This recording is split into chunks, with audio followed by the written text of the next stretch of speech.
Namaskar, good evening. You're watching Breaking Ground and I am Swati Joshi. First up are the top 5 stories that are our top focus on this broadcast. Number 1, the UPI debate is intensifying. Finance Minister Nirmala Sitharaman says any merchant discount rate will apply only to merchants and not the consumers. Congress MP Jairam Ramesh has countered that. He says the cost could eventually reach the consumers. Story number 2 is from Tamil Nadu, where the delimitation battle is heating up. The DMK has reiterated its opposition to the exercise, with Udayanidhi Stalin saying the party has opposed delimitation from the very beginning and will continue that stand.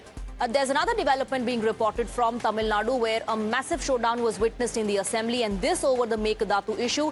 Udayanidhi Stalin questioned TVK government over its stand, while the Chief Minister responded saying concerns have been conveyed directly to Prime Minister Narendra Modi.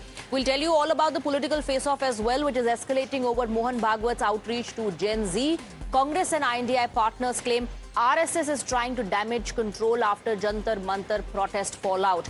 And in the broadcast, we'll also decode CBI charge sheet on NEET paper leak.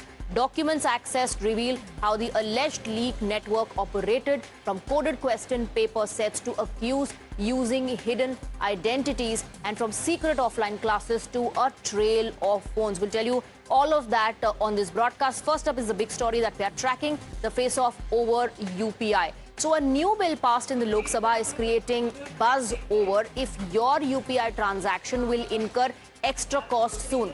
The Lok Sabha on Thursday approved a bill amending the Payment and Settlement Systems Act 2007. And this authorizes the government to allow banks and other payment service providers to impose charges on transactions conducted through any UPI application. So let's in fact first tell you what are the provisions.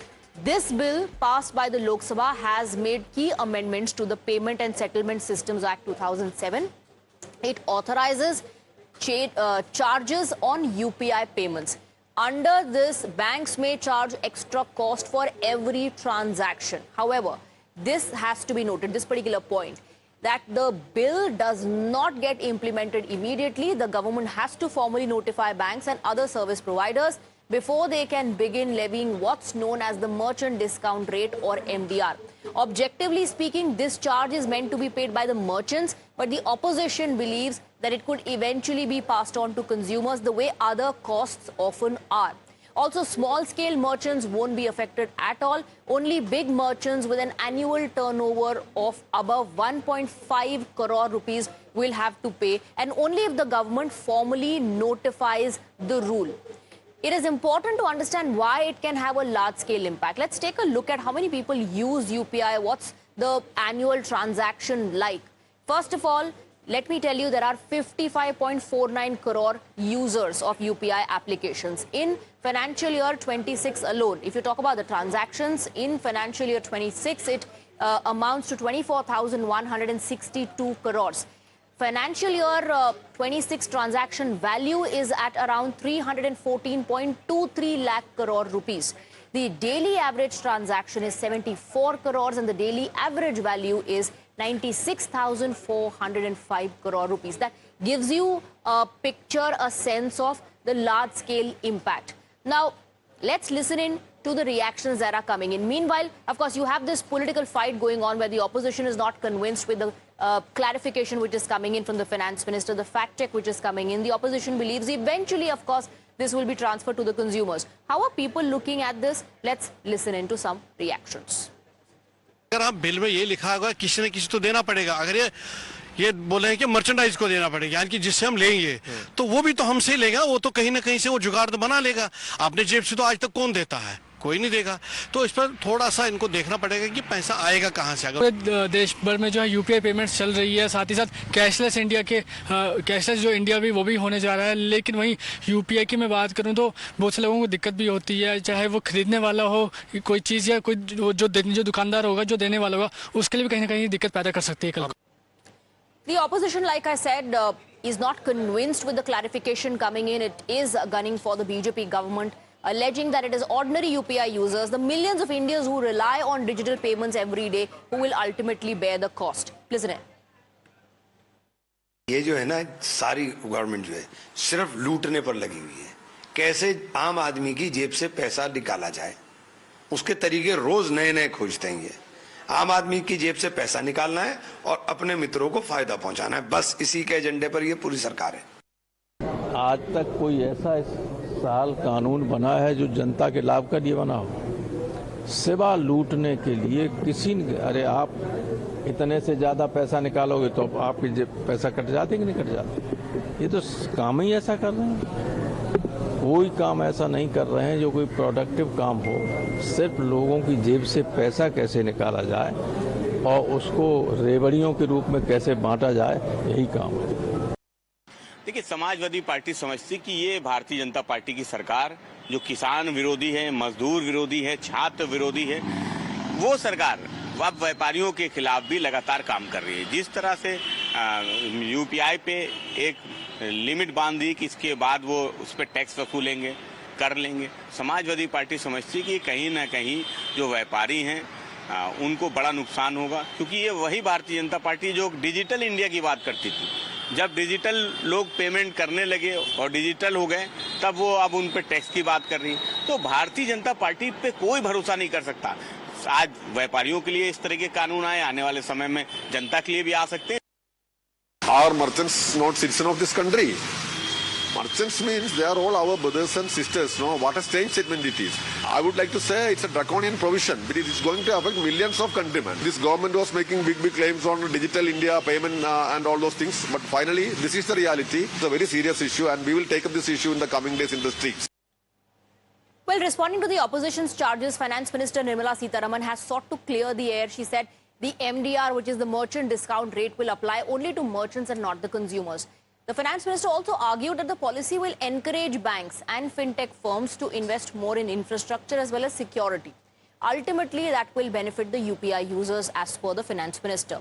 Taking a jibe at the Congress, she also said that the bill could have been debated in Parliament, but she accused the Congress party, of failing to engage in constructive discussions.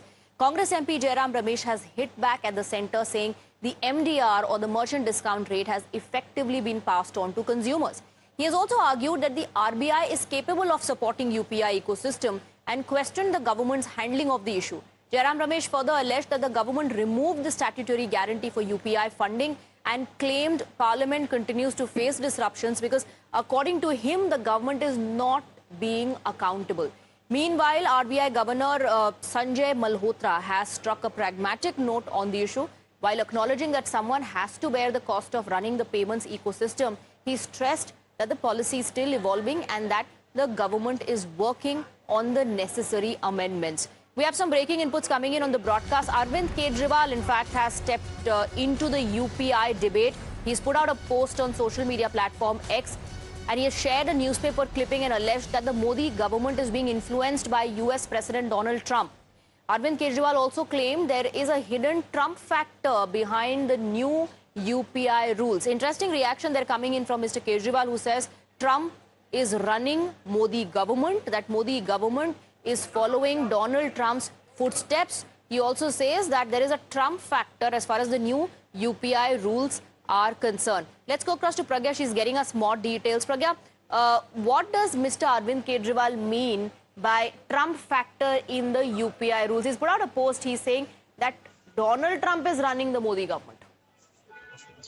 Well, the counter argument that has come from BJP on this front is that the US has been objecting to India's digital payment architecture for years, but we did not stop it. In fact, we are trying to negotiate with the saturation that has come in the system. And in fact, we are working towards the innovation. And this is exactly what BJP's Mr. Amit Malviya also said in his post while countering his, this particular claim by, Mr. Jairam Ramesh. The whole argument of US being against us and we are adhering to your US policy now is a sham, is what government is saying. They are saying that the foreign payment players complaining about your UPI is a old thing. And in fact, India has firmly stood its ground. And in fact, we have stood for the interest of a citizen. In fact, what BJP is also showing is the report where, there is a mention that foreign players are not very happy with the UPI system because it favors Indian merchants and Indian domestic players. And this is exactly the reason why Prime Minister said that we need to expand it. And this is not a system that India only has. In fact, if you remember when G20 happened, many of the countries also wanted to emulate the same payment mode and system, and many of the countries have also invited India to help them out with this. And we did that in the past with several countries. So this is, nothing new, but the US angle is a political one, is what government is saying, is what BJP is saying.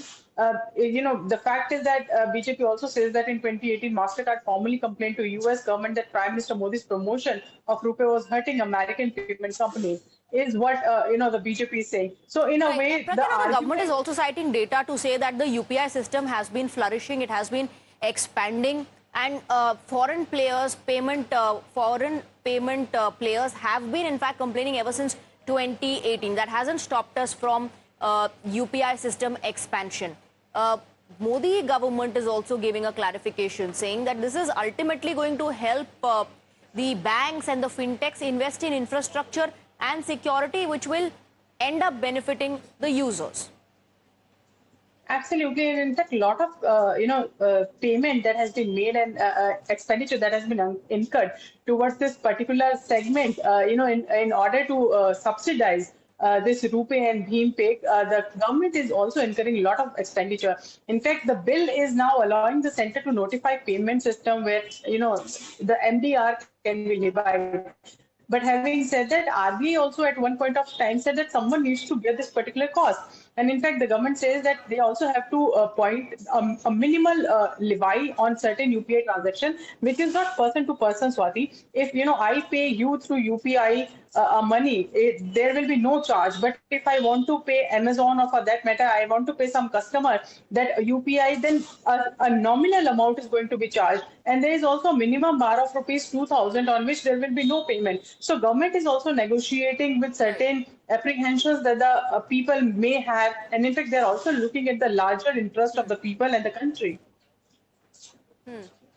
Absolutely. Thank you very much, Pragya, for getting us the details, for breaking down, in fact, the details. We're moving on now, shifting our focus to the other big issue over which the political battle continues. And we are talking about delimitation.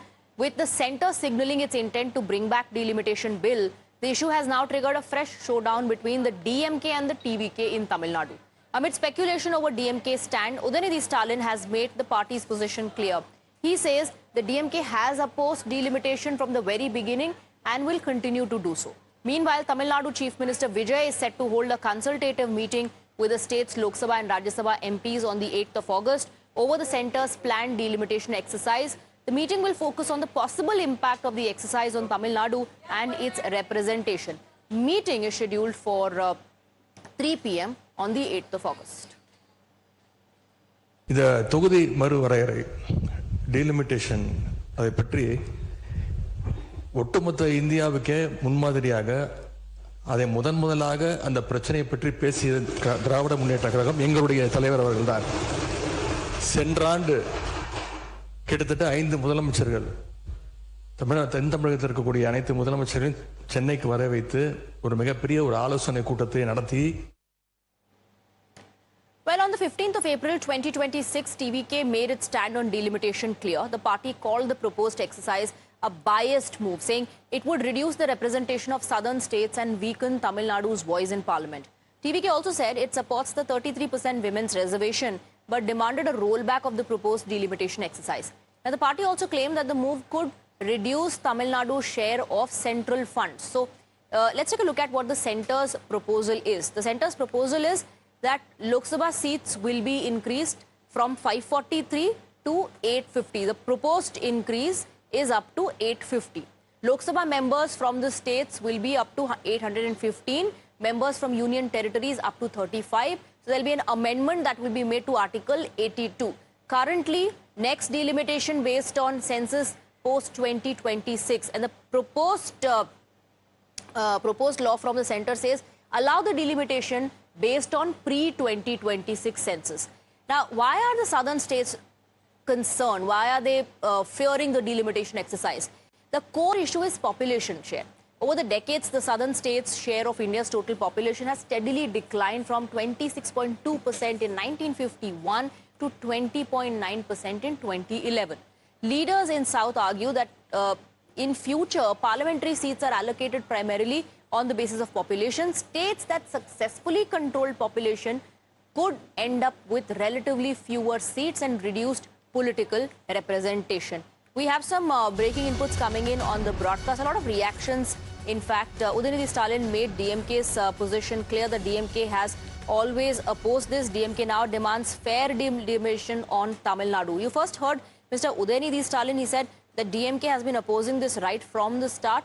Delimitation stand only after the bill is introduced. That's the latest reaction that we are getting. So from Udayanidhi Stalin saying that we've always opposed delimitation right from start to now DMK saying delimitation stand will be cleared by the party only after the bill comes. They're demanding a fair delimitation exercise.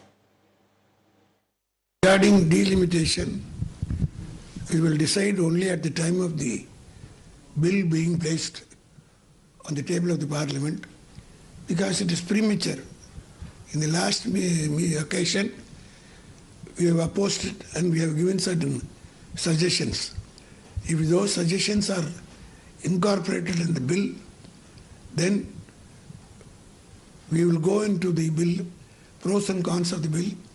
Line by line we will verify, we will discuss, then we will decide whether to support or not to support only after seeing the bill.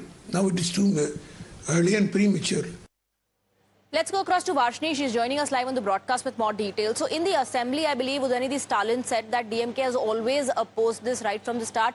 But now in this latest reaction, the DMK Neta says we will think about it when the bill comes and that we are demanding a fair delimitation exercise. So DMK is sending out a signal or a hint that they will consider if they think that it's fair for the southern states. Well, it definitely looks like DMK is ready to negotiate at this point of time, because the last time the delimitation bill was brought in the parliament, they were very against it. And now they are saying that they will be okay once the amendment to the bill that the government is bringing, if the amendment has the points that will fulfill the demands put forth by Tamil Nadu, particularly DMK, then they will be okay with it, is what they say. And in fact, from last year, when we've been seeing what DMK has been trying to do in this matter is ask for fair delimitation. They have been saying that, according to the 1975 census, if that is what is going to be taken, and if there is a 50% increase or in seats for all the states, regardless of the population difference in these states, if all of this is finalized and all of this is, amended, then DMK will give it support, because DMK has a huge number of MPs and it will definitely make a huge difference if they are supporting the bill. And that is what we are going to see now. Now the politics in Tamil Nadu, since the dynamics has completely changed and DMK has gone to the opposition, and the Tamil Nadu government here, the TVK government has convened a all-party MPs meet tomorrow, which is supposed to happen. So DMK's support is very, very important to take a collective decision as the state of Tamil Nadu. So that is what, even the leader of opposition mentioned. That all right, Vashni, stay on with us. It will be interesting to see what the DMK decides. There are hints at the moment coming in that they are waiting for the bill to be introduced. So last time around, the demand was that the assurance should be given in written that there will be 50% increase and it will not be based on population. Stay on with us, Varshni. Let's also listen to other political reactions coming in on this issue. These tactics which the government is doing it is not a sincere effort. They don't want to hear the opposition leader in the right way. What the leader of opposition advised is that you call the all-party meeting. They will not call the all-party meeting on the delimitation and delimitation exercise. It's a very clear thing that all the opposition parties which voted against it and defeated it, now after the breaking parties and buying parties, they are trying to again introduce the same bill with new masalas into it. There also we have already made our position very clear. Delimitation bill is not at all acceptable to us. At least freeze and at least maintain the status quo for the coming 25 years. Kiran Rijiju is misusing his position as the Union Parliamentary Affairs Minister, and he always is, makes it a chance to attack the opposition parties. Let's shift our focus to the other big issue being reported from the state of Tamil Nadu, and that is the issue of Kaveri, which resonated in the Tamil Nadu Assembly as well today, with the Chief Minister and leader of opposition engaging in a heated exchange inside the assembly. While Junior Stalin accused the Vijay government of not doing enough to stop the project in Karnataka and accused him of being anti-farmer, Vijay said that he does not want to indulge in cheap politics. குறுவை சாகுபடிக்கு அந்த நிவாரண தொகுப்பு பற்றி எதிர்க்கட்சியிலேருந்து கேட்டிருந்தாங்க. அந்த குறுவை சாகுபடிக்கு அந்த நிவாரணம் ஏற்கனவே கொடுத்தாச்சு, வழங்கியாச்சு. இது அரசியலே நாங்க தான் அப்படின்னு சொல்லிக்கிறவங்களுக்கு இது எப்படி தெரியாம போச்சுன்னு எனக்கு தெரியல. முன்ன பின்ன பேப்பர் படிச்சிருந்தா நாட்டில் என்ன நடக்குதுன்னு தெரிஞ்சிருக்கும். The leader of opposition in Tamil Nadu Assembly, Udanidhi Stalin, has accused the Vijay government of failing to take concrete steps to stop Karnataka's Meghdatu Dam project. He has also questioned the government's refusal to convene an all-party meeting, saying Tamil Nadu needs a united front on an issue that directly impacts the livelihood of its farmers. இந்த இடைப்பட்ட காலத்தில் நாங்கள் சொன்னதையும் இந்த அரசு செய்யவில்லை. அனைத்து கட்சி கூட்டத்தை கூட்டணும்னு தொடர்ந்து வலியுறுத்தி கேட்டுக்கொண்டு வருகின்றோம்.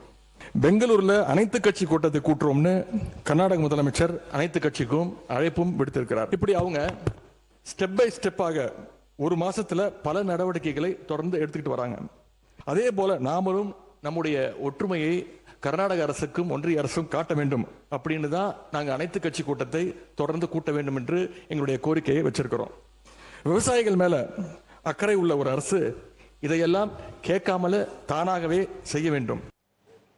So the decades-old Kaveri water dispute between Tamil Nadu and Karnataka has resurfaced over the proposed Meghdatu project.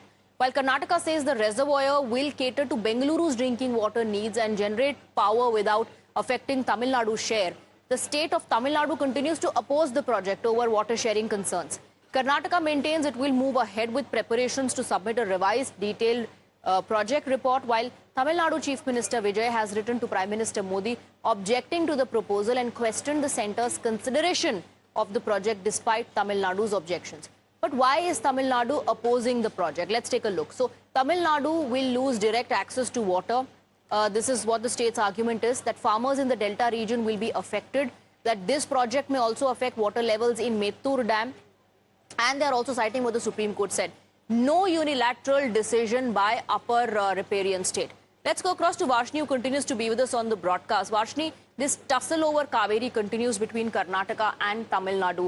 And Tamil Nadu believes that this is going to impact their water flow. Supreme Court also wants that no unilateral decision should be taken, but we are yet to see the two states getting together on the talking table and finding a solution. Well, absolutely, yes. The dispute over the Kaveri River water has been going on between the states of Tamil Nadu and Karnataka for a really long time now. And now it has come to a state where Karnataka is very, very persistent on building the Meghdatu Dam, whereas Tamil Nadu is also putting its foot down and saying very strongly that they will not let them, build the Meghdatu Dam across the river. But what has now happened is that the farmers in Tamil Nadu who live around the Kaveri Basin area have faced a drought situation where the crops have died and they've had a lot of issues without the incoming water from Kaveri River. And in spite of the Kaveri Tribunal instructing Karnataka government to release water to Tamil Nadu, the water was not released, therefore leading to the disruption of lives in the Kaveri River basin area in Tamil Nadu. And that is why the opposition is now demanding that the state government immediately convene an all-party meeting. Therefore, everybody can unite together in this matter and take a collective decision on how to proceed with the further fight. If they have to legally go to the Supreme Court, or if they have to hold talks and have a amicable discussion with the Karnataka government, be it anything, the opposition is demanding that it should be the decision should be taken in a all-party meeting where every party representing every section of the society are present. And on the other hand, the TVK government has convened an all-party MPs meet, but it is only for delimitation and not to discuss the Kaveri River water. And that is the fiery arguments that we saw in the Tamil Nadu State Assembly today, where the DMK and the opposition had moved a special attention motion where they were demanding that a decision has to be taken immediately. Tamil Nadu Chief Minister has made it clear that our government will never compromise. Thank you very much, Varshni, for getting us the details. Quick break. With that, we have a lot more lined up on the other side for our viewers. Stay on with us.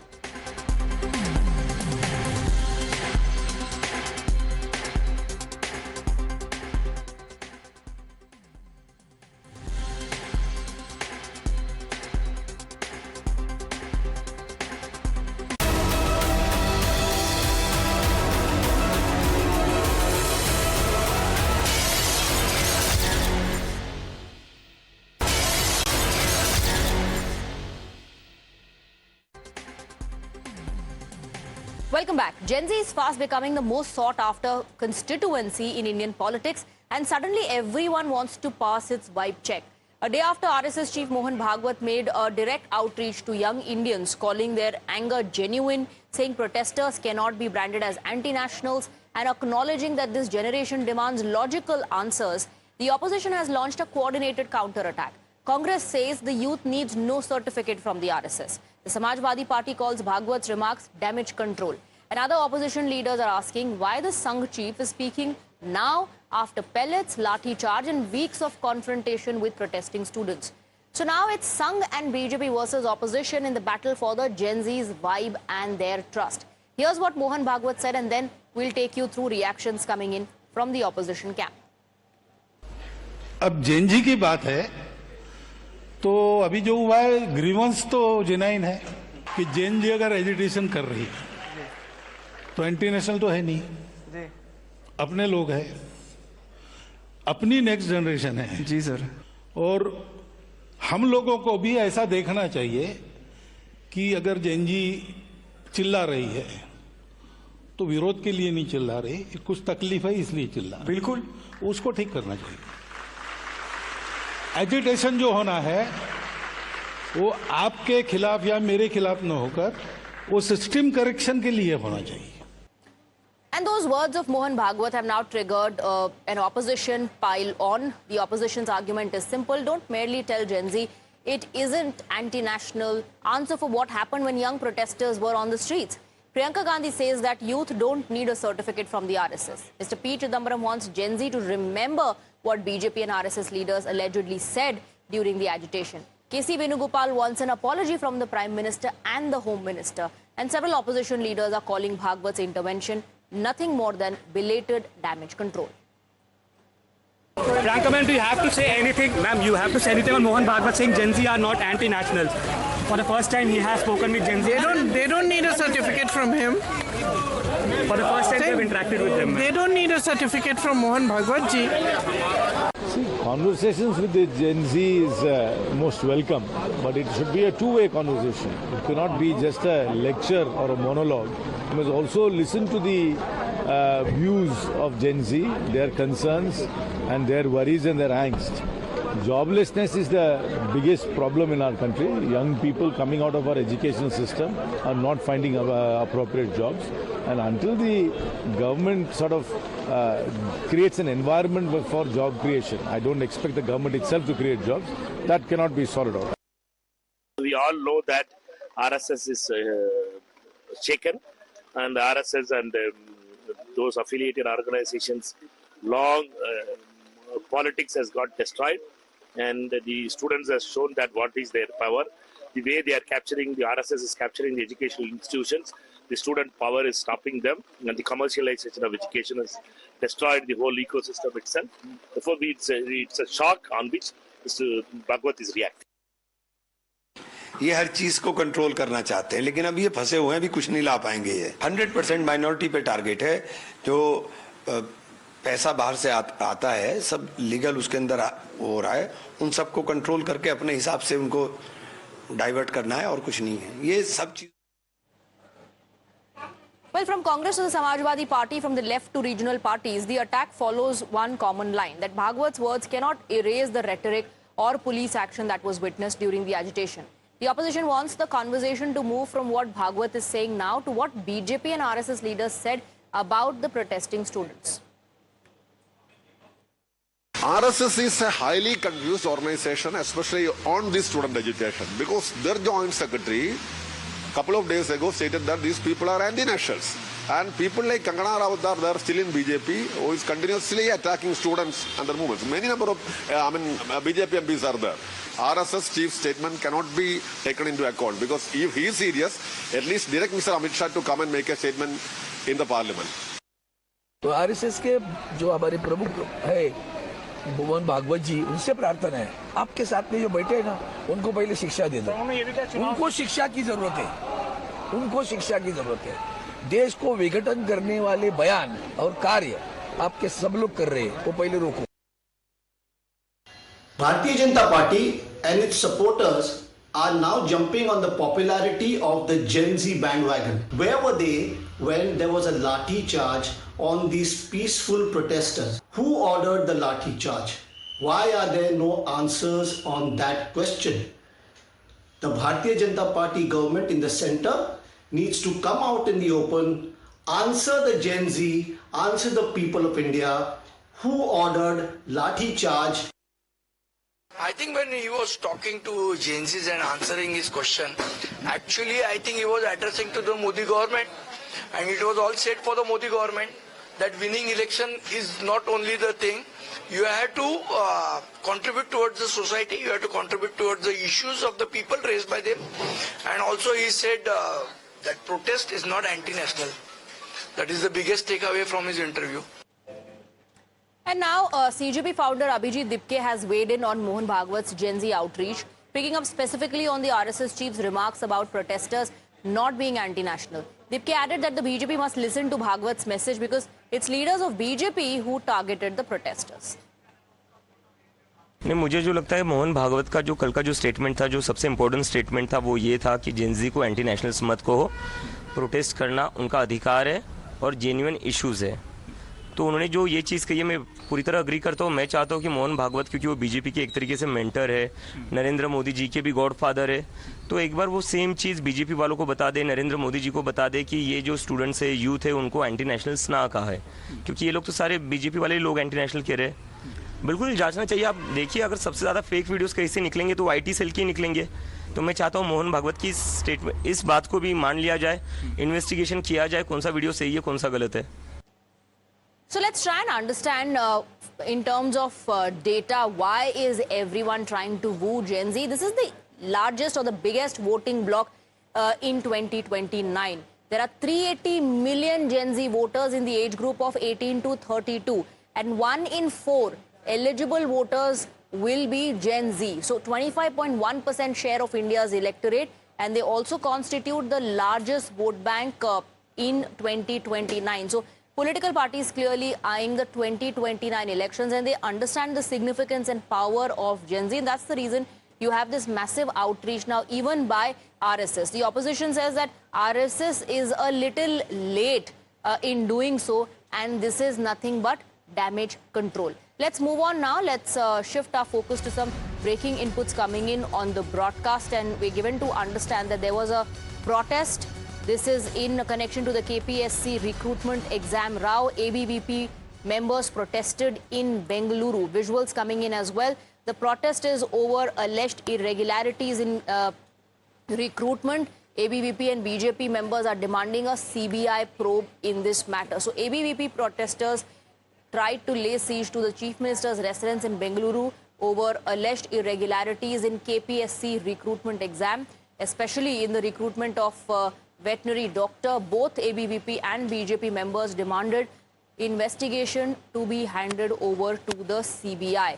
Those are visuals on your screens of how the ABVP and BJP members were detained when they protested outside the Chief Minister's residence in Bengaluru. Their demand is that as far as the irregularities they are alleging in KPSC recruitment is concerned, they want the CBI to be given the investigation. They want the central agency to probe the irregularity in KPSC recruitment row. Those are visuals of the members of ABVP being detained, stopped from protesting outside the Chief Minister's residence and being taken away by the police officials.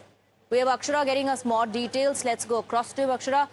ABVP members protested outside the Chief Minister's residence, we're given to understand, and in fact, they are demanding that the CBI should now take over the entire probe. Those are visuals of how the members were detained when they were protesting outside the Chief Minister's residence.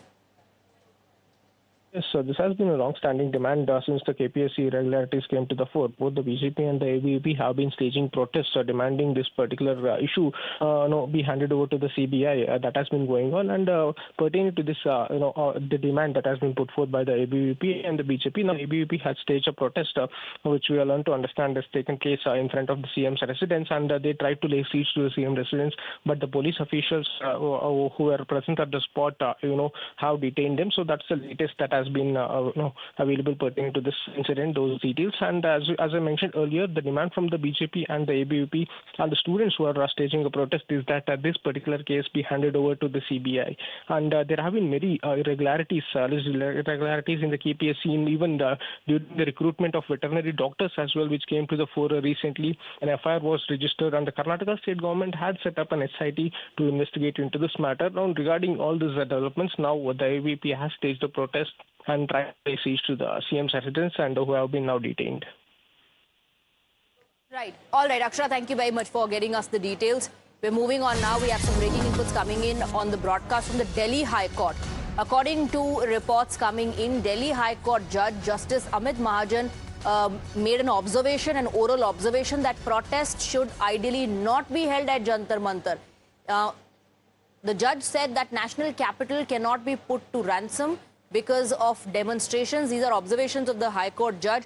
Said protest must not be held at Jantar Mantar because that disrupts the functioning inside the city. He then also said that these are his personal remarks and he does not think that protest should happen inside the city. It disrupts the functioning of the general public. Let's go across to Dipankar, who's getting us more details. Dipankar, tell us what was the petition that the judge was hearing while making this observation, oral observation. According to this judge, the protest should not be held inside the city.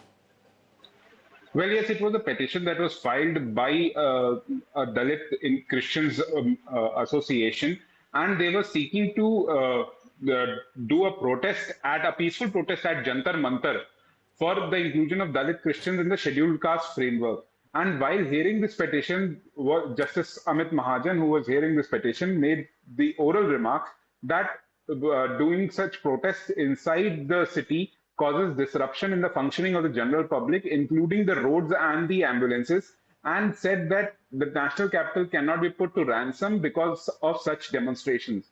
These were the oral observations that Justice Amit Mahajan had made while hearing the matter, while he refused to interfere in the matter and said that the Delhi police is in charge of law and order, and that is why it is a matter for the Delhi police to see the request of the organization, the association, who wants to do the peaceful protest at Jantar Mantar.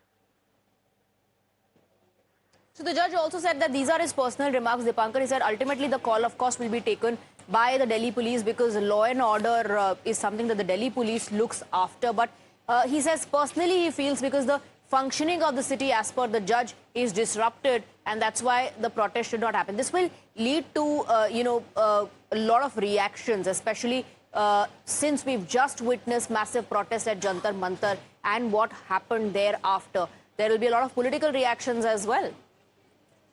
Well, yes, we have seen that Jantar Mantar was the site where Cockroach Janata Party was doing a protest, where we have also seen in the past there have been several protests, major protests, like the women wrestlers had also protested against the Brijbhushan Sharan Singh in this entire case. So all these protests have happened. However, these were his personal remarks which he made, where he very categorically said that he feels it personally that these protests should be done outside and not inside the city.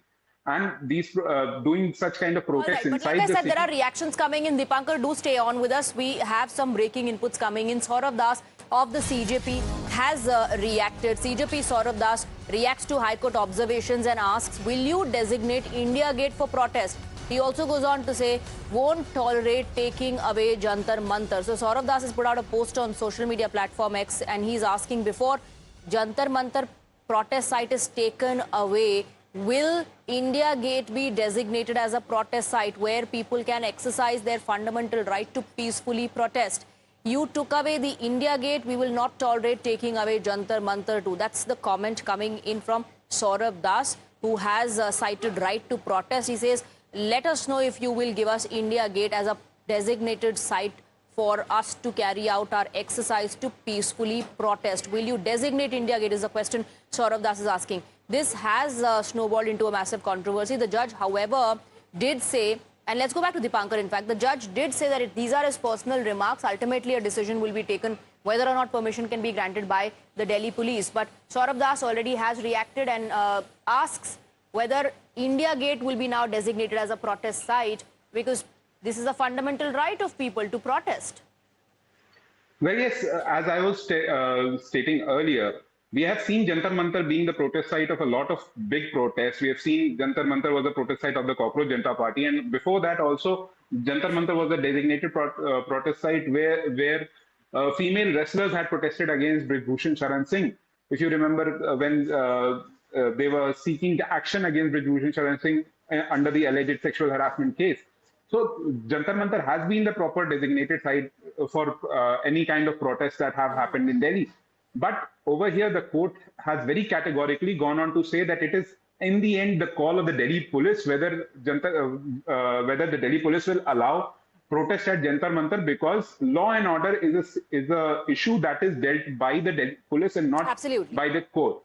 So these were the remarks of Justice Thank you very much for getting us the details. But do keep tracking all these reactions that are coming in post these remarks that have come in, an oral observation that has come in from the Delhi High Court judge on protests at Jantar Mantar. Let's move on now. Let's shift our focus to a massive investigation into NEET-UG paper leak.